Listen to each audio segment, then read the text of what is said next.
Welcome to the Dan Dennett Fan Club, where we expose and unpack the reality of our perceptions. Today we'll be discussing the user illusion. We move through the world every day as if it actually exists, but really our experience of reality is a simulation produced by the brain. Through a complicated series of steps involving chemical and electrical processes, our eyes convert wavelengths of light reflecting off of objects in the environment into the language of the brain, electrical signals, which then get encoded into the brain. After this first transduction, the brain then takes those signals and produces the world that we experience as the world. But the world as we experience it is not actually what the world is. Each of the other senses have their own processes of conversion as well, but we will use vision as an example. Take, for example, a red apple. When you look at a red apple, the specific wavelengths of light reflect off of the apple into your eyes and get converted into specific electric code in the brain. Once the wavelengths of light get converted into electrical signals, your brain then produces the image of a red apple, and as a result, you perceive a red apple. But the color red does not actually exist anywhere in your brain. It is merely electrical information. Yet the image your brain creates of the world is seamless and effortless, and you are not aware that the mechanism of vision and the processes of the brain are occurring, so the red apple seems to just exist. In actual fact, though, your brain is creating the image of the world as it appears to you based on the information it receives from the wavelengths of light that enter your eyes. This is the idea of the user illusion. The computer analogy is a useful one in order to understand the user illusion. When you drag and drop a file to a folder on your computer screen, you watch the file move across the screen before you drop it into the folder. However, the images you see of the file in the folder do not actually exist, and the file you are dragging is not actually moving from one place to another.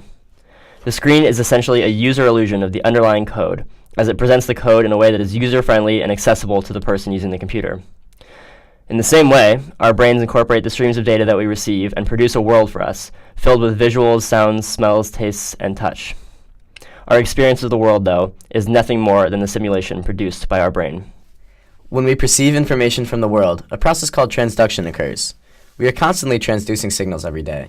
For example, our rods and cones take in information from the world and pass that information along for it to be converted to neural messages in our brain. Many have long believed that conscious observation requires a second type of transduction. According to Dennett, there is no second transduction. There is no place in the brain wherein our perceptual experiences are recreated to make conscious experiences. When you recall a memory, an image, or a song, you're not perceiving a representation in your head with inner eyes or through some sort of privileged medium. Rather, you're calling on the specific code in your brain and instantiating it.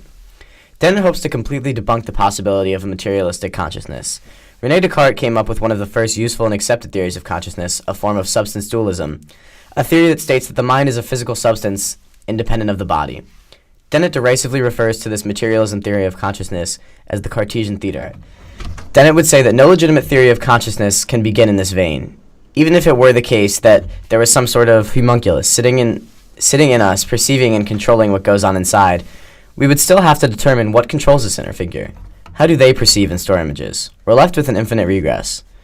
Rather than consciousness having a singular material existence, it's distributed throughout space and time, and our conscious processes work in real time. We don't have to wait for them to finish. We work along with them. The process through which consciousness as we know it comes to be are abstracted away from us, written in encrypted code, something Dennett sometimes calls brainish. Dennett does not go as far as to offer his own theory of consciousness. However, he thinks it's important to own up to the hard questions of consciousness before we could even have a legitimate theory. By incorporating a Cartesian theater, or any sort of privileged medium, we're simply delaying the questions of where consciousness begins rather than answering them. These perceptions of our interactions with the external world are what compose our reality and are characterized as our manifest world. For example, the voices we hear, the color we see, the money we spend, and the mistakes we make characterize our reality. In contrast, the scientific world is defined as the world science discovers, including biological processes, chemical interactions, and energy transferred through matter and motion.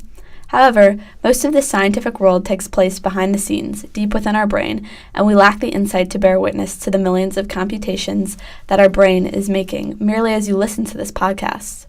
In this sense, we bear witness to the manifest world more frequently than the scientific world in our daily lives and experiences.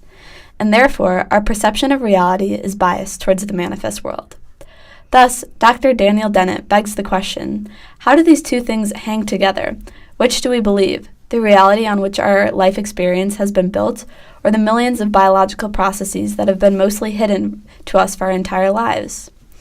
It's one thing to hear about this life-changing abstract theory of mind, and another to experience it firsthand. Optical and auditory illusions can be a useful example to conceptualize how our brain tries to make sense of the world around us, and as a result creates representations of reality that don't accurately portray the legitimate scientific world. You may be familiar with this optical illusion you see before you. No matter how clearly you can perceive motion, the snakes are simply static images on the screen. Yet the contrast in this image tricks our brain to perceive rotational motion. The user illusion has complex implications for human identity and sense of superiority over other animals and organisms. Ultimately, the concept of the user illusion reduces human consciousness to mere biological function. Rather than the intelligent, innovative, and insightful beings that we so keenly self-identify as, humans are merely a bunch of interacting neurons and resulting functions that have evolved from thousands of years of evolutionary processes in natural selection. In this sense, humans are no different from our biological ancestors, including apes. In fact, human function can even be likened to the simple biological activity of bacteria. And if we can be reduced to this minimal biological computation of inputs and outputs, then we are also no different from a computer. As Dan Dennett coined the phrase, we are just moist robots. Because, just like everything else, we can be broken down. So, what makes humans any different from computers? As the golden age of artificial intelligence rapidly approaches, we face a myriad of both philosophical and pragmatic questions. If artificial intelligence is able to mirror human, are we any different? What will that being merit? The same amount of ethical rights that we give to fellow humans? Are we less special than we think? How can we learn to incorporate this type of intelligence into our society in a way that is both safe and responsible? These questions loom large, and understanding what we are made of and how our mental processes come to be is crucial in beginning to answer them.